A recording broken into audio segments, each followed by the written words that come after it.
good morning, everybody. So today we are helping a friend of ours at another shop dealing with a truck with a smoke complaint. It's kind of lethargic, doesn't feel very good, and I've had the truck now for a few weeks. We've gotten to take a look at some things, and basically 2006 trucks have some funky stuff done in the actual ECM file. So it wants to bring on the rail pressure real early, and when it does that, it dumps a bunch of MM which kind of gives you that real torquey feeling. This truck's got a stock turbo, stock head bolts. It does have an aftermarket exhaust and an airbox on it, but now we put a set of 90s in it, and when you start it, as soon as it comes up to high idle, it is exactly perfectly clean, absolutely, even after it sat for like 5 days. As you drive it around, I don't love it. Mitch doesn't love it. Nobody that has ever driven the truck loves it. We put a stock file in it from a friend of ours, and we're driving it right now in front of us. So we're going to give you video footage of the truck while it's pulling away from things like stoplights, going up hills, just things like that. Then we're going to put some aftermarket files in it to try and help smoothen out that rail pressure and not give it so many MM³ so early, and still get to, I'm going to guess to say 375, 350 horsepower with a stock turbo is going to be about all we really want out of this thing because of exhaust gas temperature and overspinning the turbo and drive pressure with the factory head bolts. It's got to be on borrowed time anyway. So follow along and see out the tailpipe of the truck what we're talking about.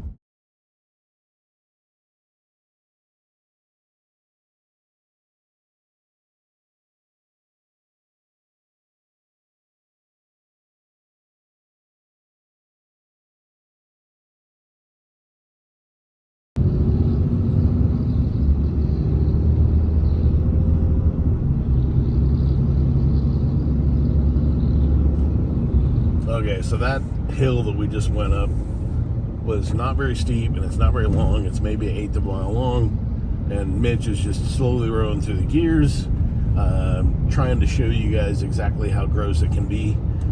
That's what we're not after, right? Like, people that don't know think that that thing's been deleted or whatever, but bottom line is all that smoke going out tailpipe actually will make the motor a little bit lethargic, underpowered. It helps dilute down the crankcase oil that is so very expensive these days. It's kind of an ugly eyesore. There's nothing cool about it. So what we're trying to do is bring back some of the throttle response by leaning that situation down just a little bit. And once we get that back, not only will it feel sharper, crisper, more powerful, more fun to drive, but it's also going to be just a lot cleaner out tailpipe, and that's kind of what we're after. I mean, circa 2006, that might have been acceptable, but today, I mean, not at all. So we're gonna fix that right about now.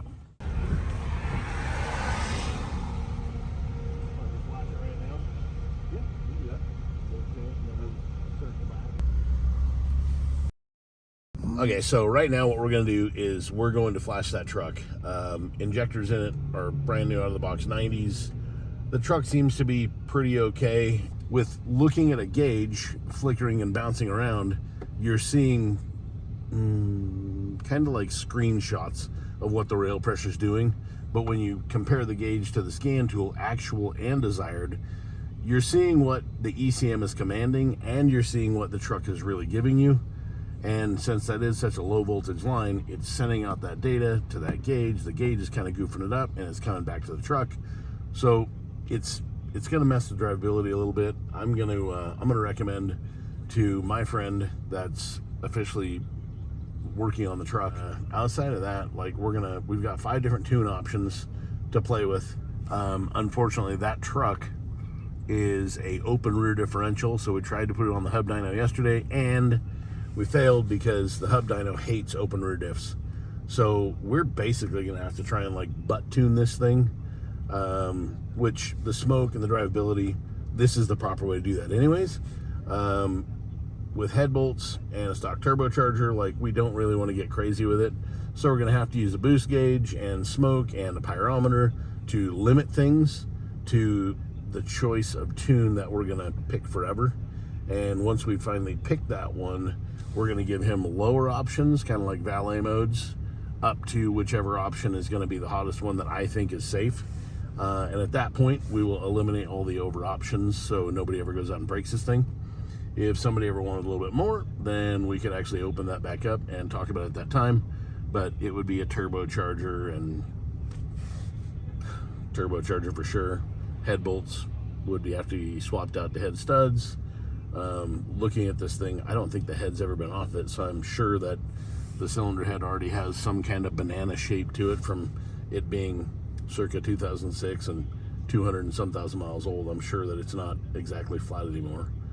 But yeah, we'll let Mitch tune it, set it on level 1, and we'll follow him and see what it does. And if it's lethargic and gross, then we'll put it on 2, then we'll go to 3, then we'll go to 4, then we'll go to 5, and if it eats 5, which I know it won't, then we would leave it on 5. But since yeah, I'm guessing that we're gonna land on about 3 as the safe mode, and we'll give him 1, 2, and 3, and we'll just get rid of number 4 and number 5 to make sure nobody breaks it. Yes, sir. Good morning. How are you? Oh, I think it's Tuesday, so it's about as far as I've got on worrying about today. Well, outside of the What are you up facts, to? I'm currently following Mitch while we're test driving your pickup truck. And does this thing have a stock clutch in it? Hashtag we think so. Does it what? Stock clutch.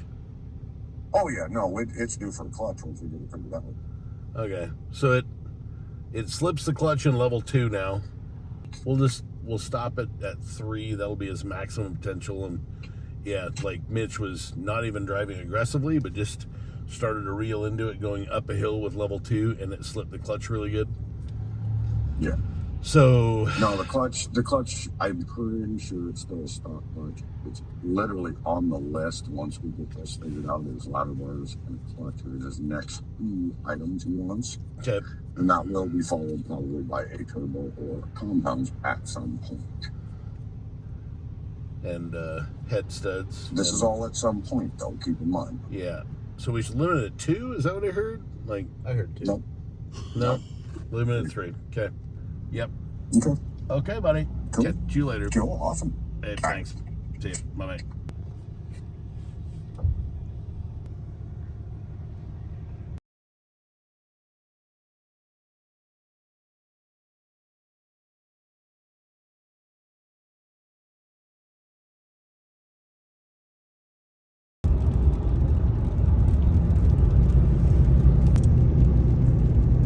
So it's kind of a bummer because it's so gray and so gloomy and the light's so flat. But it's way better. We are going up and down hills, kind of lugging the motor, getting it to where we can get it to smoke, but it's definitely, I would say, 60 or 70% better than it used to be. So pretty excited about that. Basically at this point, I think we're going to run back. I might make one phone call to the tuner and send him a quick data log, see if he wants to monkey with it one more time. Might make it perfect, might get rid of all the throttle response, not totally sure. But before I do that, I'd like to actually drive it myself because Mitch feels like it's more responsive, which doesn't shock me. When you drown them, they get lethargic feeling because you got to have enough air to offset that really rich fat heaviness and get it to where it burns. So like right now we got Mitch is getting on it pretty good. This is the hardest we've been able to accelerate, and there's some turkeys. It is turkey season, but he just got on it pretty good, and there was a light haze right there, so I'm not too upset about that. So I think we're maybe like 1 tune revision away from calling it pretty much perfect. This truck's been tuned a few different times and never been really happy. We currently have the first flash from our guy in it, and it's pretty happy. So it's nice that these old 5.9 trucks can run as good as they run, as quiet and as smooth as they run.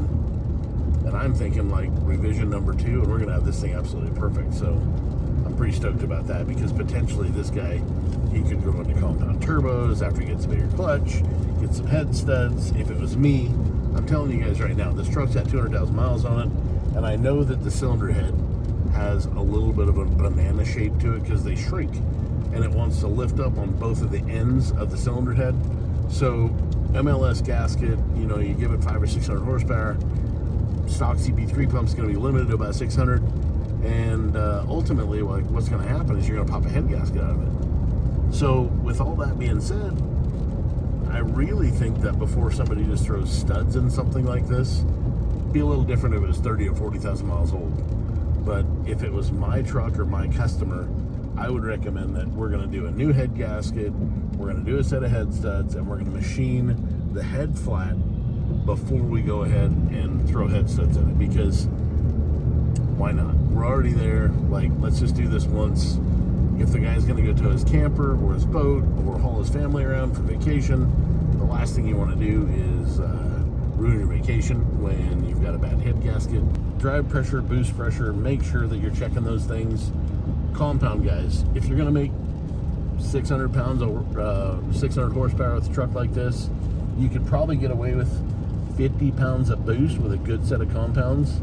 And I would choose on something like this, little 5.9 truck, so I'd choose a T3 with like a 61, 62, and I would run that over like a 71 mil turbine wheel, and I would blow like a 75 mil compressor wheel with a very big turbine housing, because the hot pipe doesn't need to have a whole lot of air pressure. That just creates more back pressure in the exhaust manifold. So you really want the big boy to do a lot of work with very little effort. So always try and keep your turbine housing and your turbine wheel really big on the atmosphere charger, and just let it be very slow and let it suck a lot of CFM from the air, from the environment, and then put a low pressure charge into the intake of the high pressure turbo, and giving you 50, 60 pounds of boost. Nice and cool air. It's going to work great. It's going to have 10 thermal response. That is kind of the quick rundown on turbochargers 4.9.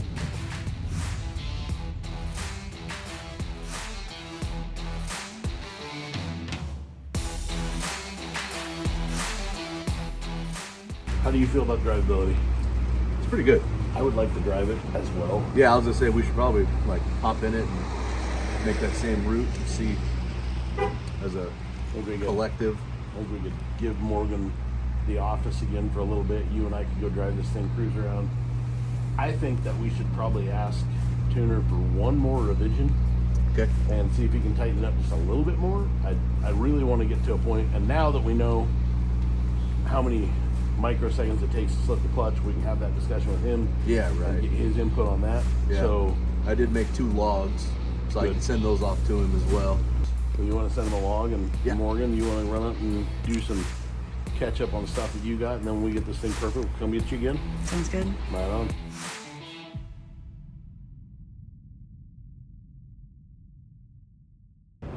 This is custom tuning.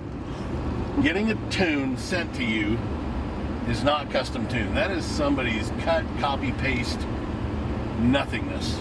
Custom tuning is putting it in, taking data logs, taking videos, talking to your tuner, having him edit and modify based off of what he sees in the data log, what you see with your eyes, and how the truck drives. I love the way it runs. Skylar just drove it, the injector, one of the lead injector guys, and he's happy with it. Mitch, our mechanic, is happy with it. We're good. We're gonna give this thing back to our friend. He's gonna give it to his customers, and everything's gonna be done. So here in a minute, we're gonna position ourselves to do some roll-ons. We are gonna cut some people off. Hate doing that in the rain, but here we go.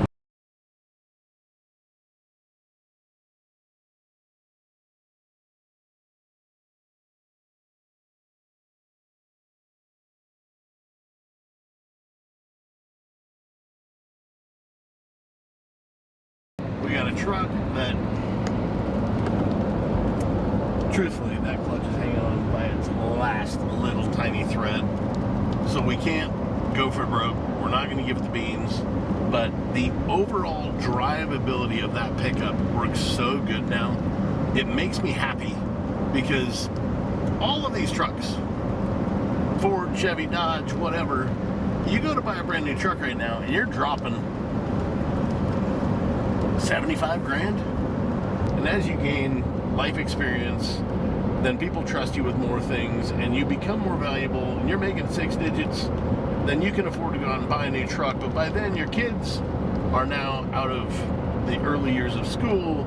They're out of the early years of soccer and all the travel things with the kids, because that stuff in itself is like $1,500. So you take an $1,150 truck payment, add insurance, now you're at $1,500, and that's the difference between your kids going to travel league sports or your kids not.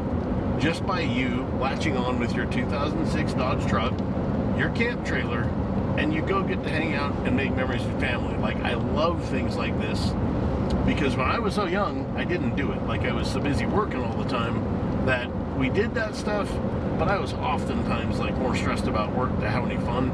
And if there was an older dude that could have helped me make better decisions, take some opportunities away, I probably would be in a bit different position than I am today. But here we are. I love things like that, just because I picture this young man doing just that. Grabbing his camp trailer, grabbing his boat, grabbing his camper and his boat, taking his family and ripping around the countryside, having a great running truck that just works so good that he doesn't need to go out and buy a brand new pickup truck to do all the things he needs to do, and then have to stress about $1,500 a month for the next 7 years that you never, ever, ever, ever, ever get back. Truthfully, save the 100 grand, put it on a house, retire someday, and buy a bigger house. All based off of injectors.